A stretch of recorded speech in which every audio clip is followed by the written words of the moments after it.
Hello friends, स्वागत है आप सबका अपना चैनल एग्जाम वाला 5.0 में।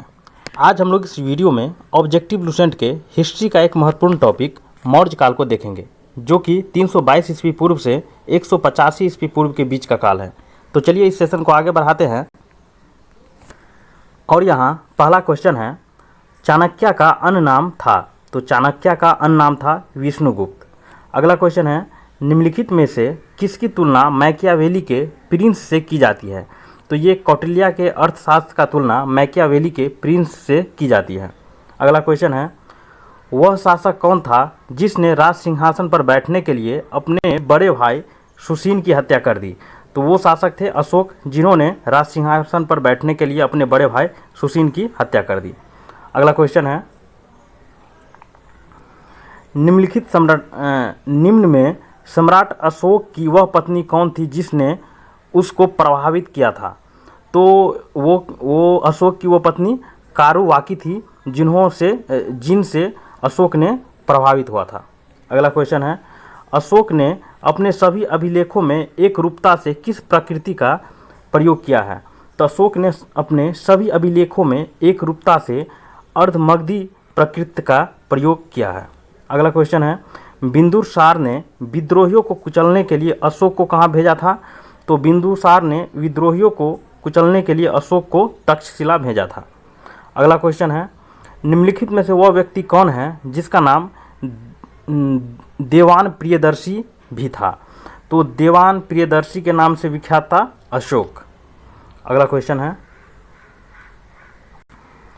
निम्नलिखित में से प्राचीनतम राजवंश कौन सा है। तो सबसे प्राचीनतम राजवंश है मौर्य। अगला क्वेश्चन है, कौटिल्य या चाणक्य किसका प्रधानमंत्री था। तो कौटिल्य या चाणक्य जो है चंद्रगुप्त मौर्य के प्रधानमंत्री थे। अगला क्वेश्चन है, कलिंग विजय के उपरांत अशोक महान ने निम्नलिखित में से किस धर्म को अंगीकार कर लिया। तो कलिंग विजय के उपरांत अशोक ने बौद्ध धर्म को अंगीकार कर लिया। अगला क्वेश्चन है, चंद्रगुप्त के शासन विस्तार में किसने मुख्य रूप से मदद की थी। तो चंद्रगुप्त के शासन विस्तार में मुख्य रूप से चाणक्य मदद की थी, चाणक्य। अगला क्वेश्चन है, सांची किस कला व मूर्ति कला का निरूपण करता है। तो सांची जो है जो बौद्ध धर्म या मूर्ति कला का निरूपण करता है। प्राचीन भारत का वह प्रसिद्ध शासक जिसने अपने जीवन के अंतिम दिनों में जैन धर्म को अपनाया था। तो वो शासक थे चंद्रगुप्त मौर्य, जिन्होंने अपने जीवन के अंतिम दिनों में जैन धर्म को अपनाया था। अगला क्वेश्चन है, मौर्य साम्राज्य की स्थापना किसने की थी। तो मौर्य साम्राज्य की स्थापना चंद्रगुप्त मौर्य ने की थी। अगला क्वेश्चन है, मौर्य साम्राज्य में प्रचलित मुद्रा का नाम क्या था। तो मौर्य साम्राज्य में प्रचलित मुद्रा का नाम पन था। अगला क्वेश्चन है, निम्नलिखित में से कौन सा मौर्य शासक नहीं है। तो मौर्य शासक कौन नहीं है, अजातशत्रु नहीं है, क्योंकि चंद्रगुप्त मौर्य जिन्होंने स्थापना किया था अशोक और बिंदुसार, ये सब मौर्य शासक हैं। अगला क्वेश्चन है, निम्नलिखित में से अशोक का उत्तराधिकारी कौन था। तो अशोक का उत्तराधिकारी कुणाल था, कुणाल। अगला क्वेश्चन है, मुद्रा राक्षस का लेखक निम्नलिखित में से कौन है। तो मुद्रा राक्षस का लेखक है विशाखदत्त। अगला क्वेश्चन है,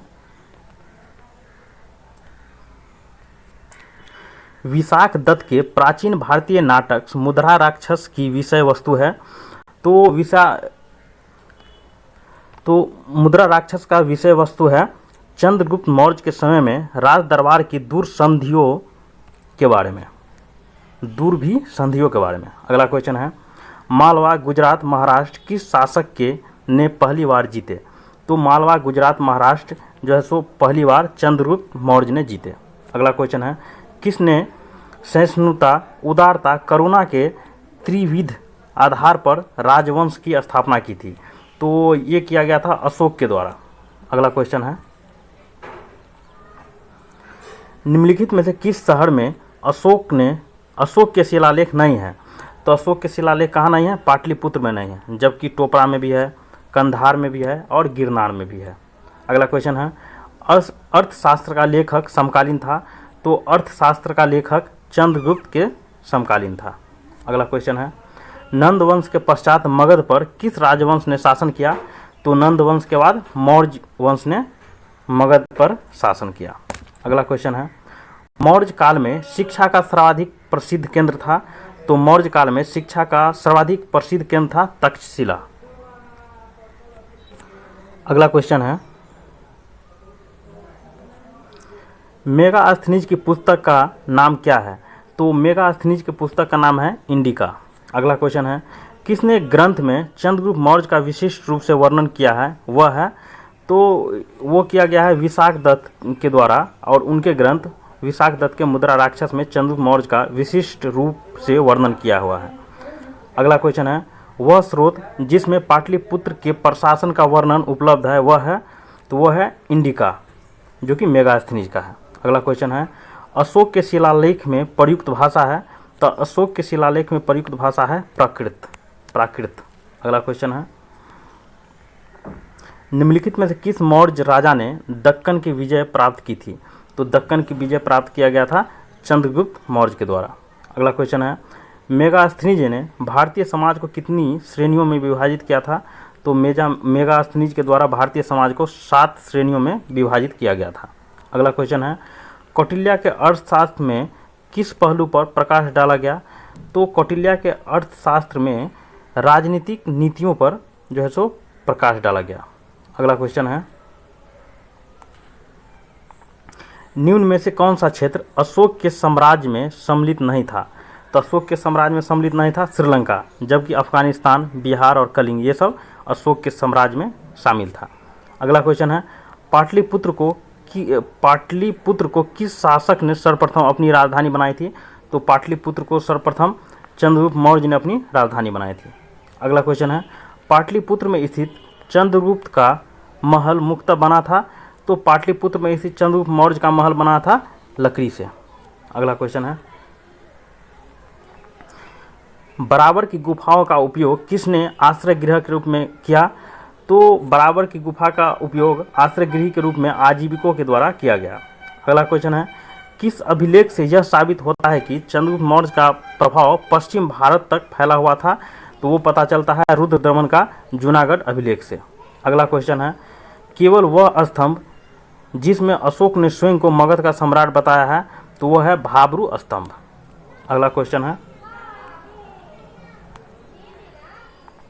सूची 1 को सूची 2 से इसमें सुमेलित करना है, और इसमें कहा गया है चंद्रगुप्त मौर्य को, तो इसका उपनाम के बारे में, तो इसे जो है सो सैंड्रोकोटस कहा जाता था।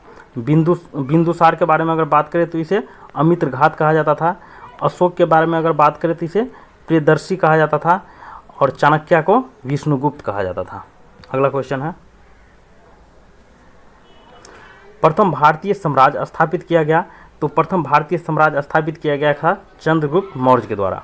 अगला क्वेश्चन है, उत्तरांचल में अशोक का एक शिलालेख स्थित है?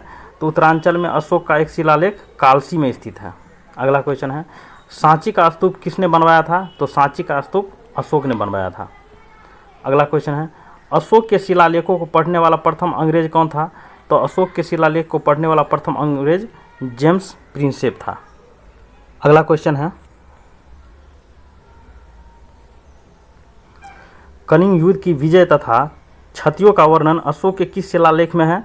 तो कलिंग युद्ध के विजय तथा क्षतियों का वर्णन अशोक के शिलालेख 13वें में है, यानी कि 13th में शिलालेख में जो है सो कलिंग विजय के बारे में लिखा गया है। अगला क्वेश्चन है, प्रसिद्ध यूनानी राजदूत मेगास्थनीज भारत में किसके दरबार में आए थे?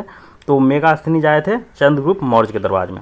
अगला क्वेश्चन है, चंद्रगुप्त मौर्य ने सेल्यूकस को कब पराजित किया था? तो चंद्रगुप्त मौर्य ने सेल्यूकस को 305 ईस्वी पूर्व में पराजित किया था। अगला क्वेश्चन है, निम्नलिखित में से कौन सा राजा प्रायः जनता के संपर्क में रहता था? तो वो राजा थे अशोक, जो ऑलवेज जनता के संपर्क में रहते थे। अगला क्वेश्चन है, अशोक ने 261 ईस्वी पूर्व में कलिंग को जीतने के बाद क्या किया? तो अशोक ने 261 ईस्वी पूर्व में कलिंग को जीतने के बाद भारी रक्तपात देखकर युद्ध की नीति को सदा के लिए त्याग दिया। अगला क्वेश्चन है, अशोक के अधिकांश अभिलेख किस भाषा में या भाषा व लिपि में है? तो अशोक के अधिकांश अभिलेख प्राकृत तथा ब्राह्मी लिपि में है, प्राकृत भाषा तथा ब्राह्मी लिपि। अगला क्वेश्चन है, किस ग्रंथ में चंद्रगुप्त मौर्य के लिए वृषल यानी कि निम्न कुल शब्द का प्रयोग किया गया है? तो वो किया गया है मुद्रा राक्षस में, जो कि विशाख दत्त द्वारा लिखित है। अगला क्वेश्चन है, मौर्य नरेश के बारे में निम्नलिखित में से कौन सा सही है? उन्होंने विकास किया था, तो उन्होंने कौन चीज़ का विकास किया था? संस्कृति, कला व साहित्य का, उसके बाद प्रांतीय विभाजन का, तथा हिंदकुश तथा हिंदकुश तक साम्राज्य का, इन तीनों का विकास किया गया था मौर्य नरेश के द्वारा। अगला क्वेश्चन है, इसमें कथन और कारक दिया हुआ है, जिसमें कथन है अशोक ने कलिंग को मौर्य साम्राज्य में जोड़ लिया। दूसरा है, और कारण का रहा है कलिंग दक्षिण भारत को आने वाले स्थलीय व समुद्री मार्ग को नियंत्रित करता था। इसमें ए और आर दोनों सही है और ए आर का सही व्याख्या भी करता है। अगला क्वेश्चन है, अशोक के जो शिलालेख संगम राज के बारे में हमें बताते हैं उसमें शामिल है। तो संगम राज के बारे में बताता है दूसरा तथा 13वां अभिलेख। ये अशोक के दूसरे और 13वें अभिलेख संगम राज के बारे में बताता है। अगला क्वेश्चन है, इसमें भी कथन कारक है। कथन दिया हुआ है कि अशोक के राज्य देशों के अनुसार धार्मिक निष्ठा की अपेक्षा जनता के मध्य सामाजिक समसता अधिक महत्वपूर्ण थी, तथा कारण कह रहा है उसके धर्म संवर्धन के स्थान पर समता के विचारों का प्रसार किया। इसमें से ए और आर दोनों सही है और ए आर का सही व्याख्या भी करता है। अगला क्वेश्चन है, निम्नलिखित में से किस राज्यादेश में अशोक के व्यक्तिगत नाम अशोक का उल्लेख मिलता है? तो वो मिलता है मस्की, जो कि आंध्र प्रदेश स्थित है। तो मस्की अभिलेख में अशोक का नाम अशोक का उल्लेख मिलता है। अगला क्वेश्चन है, निम्नलिखित वाक्यावों में कौन सा एक वक्तव्य अशोक के प्रस्तर स्तंभों के बारे में गलत है? तो अशोक के प्रस्तर स्तंभों के बारे में क्या गलत है? ये स्थापत्य संरचना के भाग हैं, ये गलत है। अगला क्वेश्चन है, श्रीनगर की स्थापना किस मौर्य शासक ने की थी? तो श्रीनगर का स्थापना जो है सो अशोक के द्वारा किया गया था।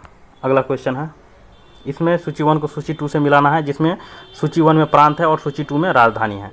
जैसे अगर बात करें उत्तरापथ की राजधानी की, तो उत्तरापथ की राजधानी तक्षशिला थी। अगर हम दक्षिणापथ की बात करें तो इसकी राजधानी सुवर्णगिरी है। और अगर हम बात करें अवंती राष्ट्र की, तो इसका राजधानी उज्जैनी, तथा प्राची या पूर्व प्रदेश की बात करें तो इसकी राजधानी पाटलिपुत्रा थी। अगला क्वेश्चन है, किस ग्रंथ में शूद्रों के लिए आर्य शब्द का प्रयोग किया गया है? तो ये किया गया है अर्थशास्त्र में। अगला क्वेश्चन है,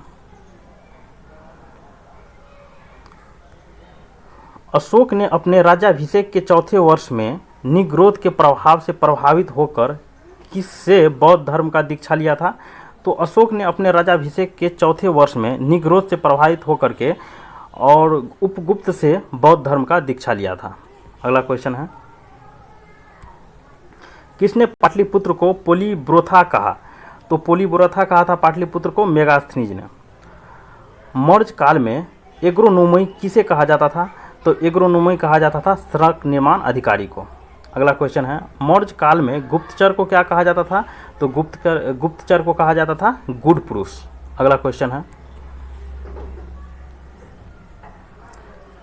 किस श्रीलंकाई शासक ने अपने आप को मौर्य साम्राज्य अशोक के आदर्शों के अनुरूप ढालने की कोशिश की थी? तो वो श्रीलंकाई शासक था तीस, जिन्होंने अपने आप को मौर्य सम्राट अशोक के अनुरूप ढालने की कोशिश की थी। अगला क्वेश्चन है, किस जैन ग्रंथ में चंद्रगुप्त मौर्य ने जैन धर्म अपनाने का उल्लेख किया है?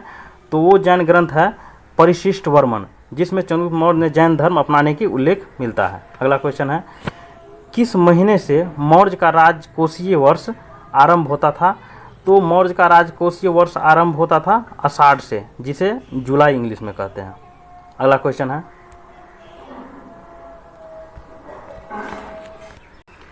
निम्नलिखित में से किन किन दक्षिण भारतीय जातियों का उल्लेख अशोक के शिलालेख में किया गया है?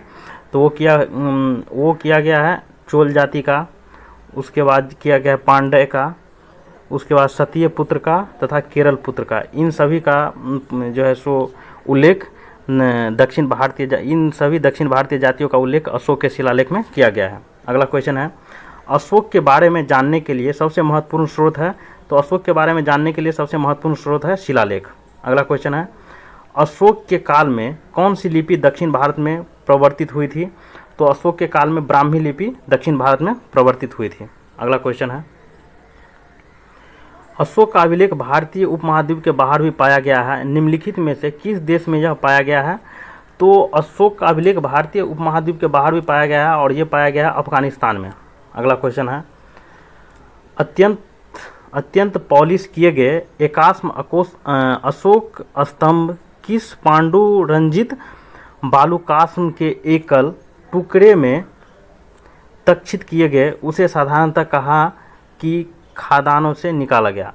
तो ये जो है सो मिर्ज़ापुर के समीप चुनार के खादान से निकाला गया था, जिसमें अत्यंत पॉलिश किए गए एकाश्म अशोक स्तंभ जिस पांडुरंजित बालुकाश्म एकल टुकड़ों पे तीक्षित किए गए थे। अगला क्वेश्चन है, भारतीय लिखने की कला नहीं जानते हैं, यह किसकी उक्ति थी? तो भारतीय लिखने की कला नहीं जानते ये कहा था मेगास्थनीज ने कहा था। अगला क्वेश्चन है, किस मौर्य सम्राट ने एक विदेशी राजा सीरिया के एंटियोकस I से अंजीर, शराब व दार्शनिक को भारत भेजने का आग्रह किया था? तो वो मौर्य सम्राट बिंदुसार था, जिन्होंने एक विदेशी राजा सीरिया के एंटियोकस I से अंजीर, शराब और दार्शनिक को भारत भेजने के लिए आग्रह किया था। अगला क्वेश्चन है, अशोक द्वारा कलिंग पर चढ़ाई की जानकारी के लिए कौन से महत्वपूर्ण स्रोत है? तो वो स्रोत है 13वां वृहत शिलालेख, जिसमें अशोक के द्वारा कलिंग लड़ाई के बारे में उसमें वर्णन किया गया है। अगला क्वेश्चन है, बिंदुसार की मृत्यु के समय अशोक किस प्रांत का गवर्नर था? तो बिंदुसार की मृत्यु के समय अशोक जो है सो उज्जैन का गवर्नर था। अगला क्वेश्चन है, किस शिलालेख में अशोक ने घोषणा की कि सारी प्रजा मेरी संतान है? तो वो शिलालेख था पृथक कलिंग शिलालेख, जिसमें अशोक के द्वारा घोषणा किया गया सारी प्रजा मेरी संतान है। अगला क्वेश्चन है, कौन सी घोषणा युद्ध और हिंसा के प्रति अशोक के आंतरिक दुख को स्पष्ट करता है? तो वो है कलिंग का पृथक शिलालेख, जिसमें अशोक के आंतरिक दुख को स्पष्ट करता है। अगला क्वेश्चन है,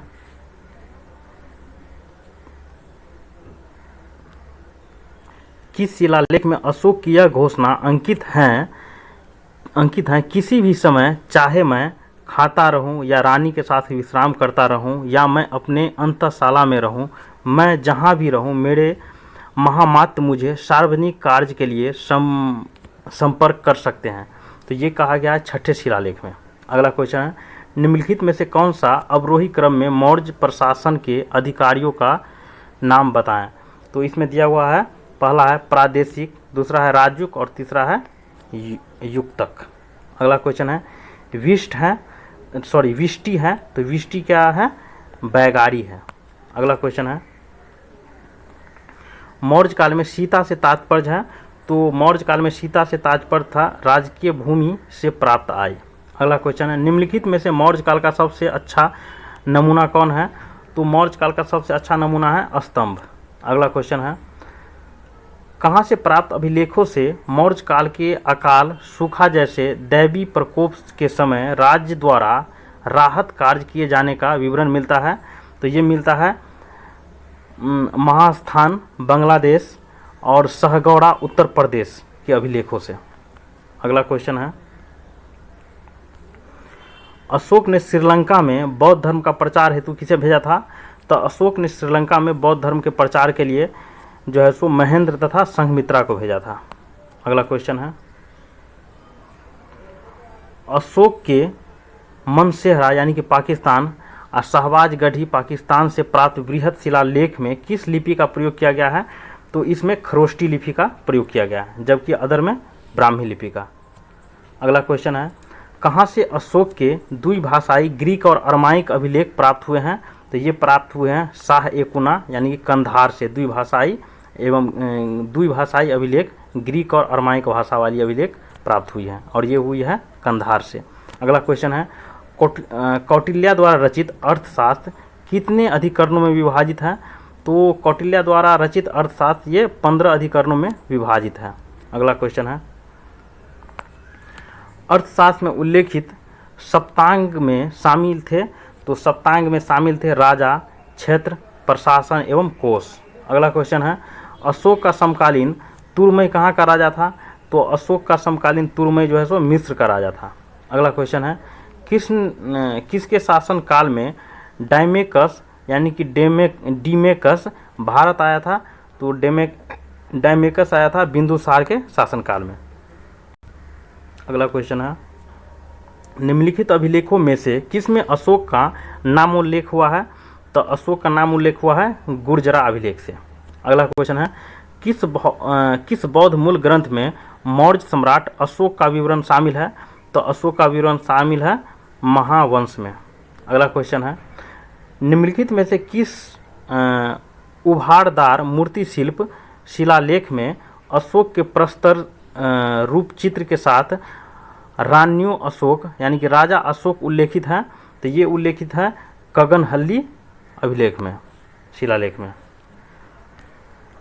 और दोस्तों, आज के टॉपिक का ये अंतिम क्वेश्चन था। ये वीडियो आप लोगों को कैसा लगा कमेंट करके ज़रूर बताइएगा। Thank you for watching.